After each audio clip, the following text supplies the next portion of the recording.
Le rôle de l'économie est majeur dans notre recherche sur la pollution. En effet, depuis des décennies, l'argent nous motive à endommager notre planète par tous les moyens, sans même penser aux conséquences futures. De plus, des mesures économiques auraient pu être prises par les parties publiques et privées pour limiter les dommages que nous apportons en tant que personnes physiques ou morales au sein de notre planète. Notre système économique actuel favorise une croissance économique sans limite. En effet, les acteurs économiques tentent constamment d'avoir un plus gros chiffre d'affaires tous les ans, ce qui implique l'utilisation massive de plus en plus de ressources. Malheureusement, l'environnement ne sera pas capable de suivre cette croissance économique, s'il est toujours traité de cette manière. Un jour, inévitablement, il n'y aura plus de ressources et nous ne pourrons plus croître, ce qui créera d'importantes crises économiques sur Terre. Ce modèle économique basé autour de la croissance est donc insoutenable et doit changer. Le modèle principal de résolution de ce problème est de suivre les principes du développement durable. Le développement durable, c'est le développement humain qui respecte les limites de notre environnement et qui garantit un bon présent et un bon avenir tout au long de notre croissance en tant que société.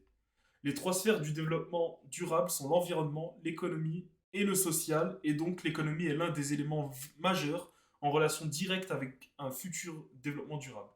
Il existe plusieurs concepts et outils qui nous permettront de nous diriger vers le développement durable.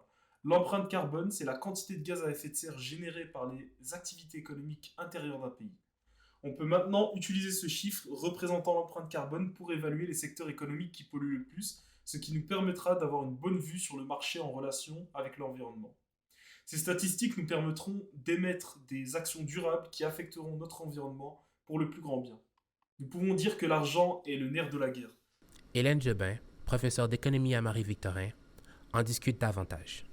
Ben, c'est mauvais pour les indicateurs économiques, selon les critères actuels, puisque, en fait, tout ce qui, les indicateurs économiques qu'on va regarder, les indicateurs de performance, donc, sont liés à l'inflation, à l'emploi, puis à la croissance.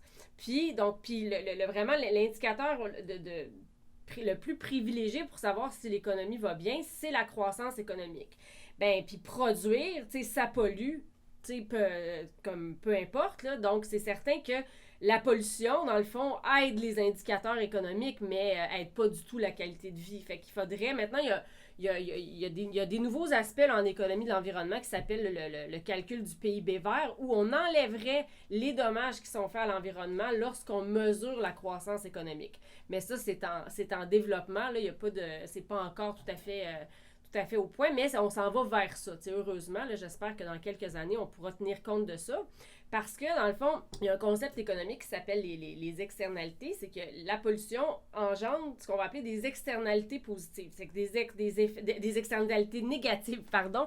Donc, c'est des effets externes qui sont liés à la production. Donc, le fait que la production dans certaines entreprises engendre plus de pollution. Fait qu'en fait, ce qu'il faudrait faire, c'est qu'il faut...